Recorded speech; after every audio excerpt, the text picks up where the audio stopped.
request our chief guest to speak a few words. Before that, I would like to give a brief introduction of her. Ms. Youdon is currently serving as a Tibetan Parliament member for the third time.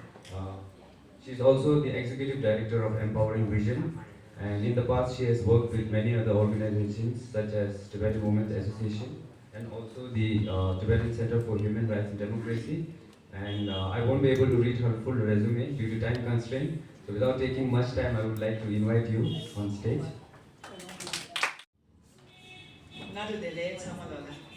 Good morning to everyone. I'm actually thankful to Shilnadula and all the staff members of Tibet World for inviting me here today to interact with you all. And thank you Ishita, thank you so much. I also want to thank all the staff and all the students for being such wonderful participants today. Thank you, all of you. Well, I'm not really prepared to speak because I thought I was just here to give the certificates, but I'll say a few words.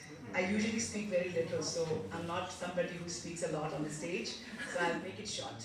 Yeah, is that the fact that everybody's here as a student is great, because if you keep that attitude of a student your entire life, whether you're a teacher or a parliamentarian or a director, I think that's when you really become an educated person. An educated person remains a student throughout their life, till they die. I mean, Tibetans believe in afterlife, after death, also life after death. So that's the key, I think, that you remain a student. And when I say you remain a student, you have that humility as well. As a student, if you don't have the humility, you won't learn, right? Even as a teacher, I guess, we all need humility when we're learning. What I'm trying to say is His Holiness has always been telling us, especially the younger generation, be a Tibetan of the 21st century.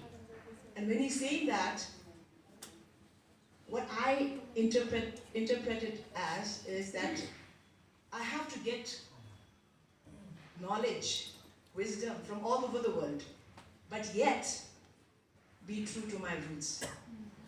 Praveen, language actually breaks barriers, right? What I'm trying to say is language is a medium. I don't think it's education. I don't know, it could be.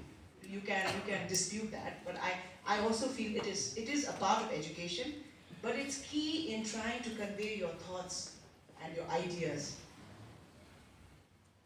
Like, I don't know who said before, I guess Ishidundula said, if a Geshe, with all the wisdom of Tibetan Buddhism, if he cannot speak to other audiences, then there is a barrier, right?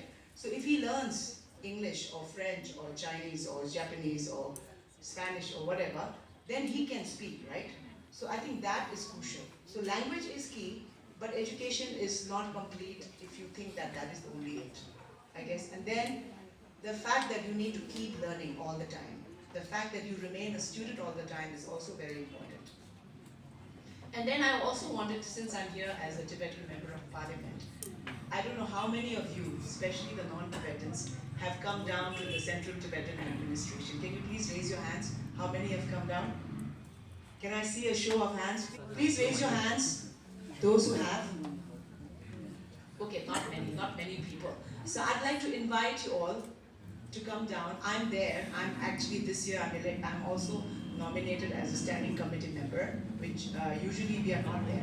We are actually 45 Tibetan member of parliament, and of which about 10 are women, which is quite a good percentage compared to many other countries. And at the moment we have 11 standing committee members who work full time, and every year it changes. So this year I'm here from 1st June to 31st May next year. So I invite all of you, you can knock at my door at the reception, you can ask for me. I'm happy to show you around, and it's better if you came in groups because it makes things easier and on time constraints. So because I think it's important when you're here in Dharamsala, not just be a teacher or be a student. I think you should get everything around you. I think it's important to absorb, and that's also education, I think. So education is very, very broad. It could be anything that you learn every day from everyone, from even your child, even your environment. Thank Thank you so much.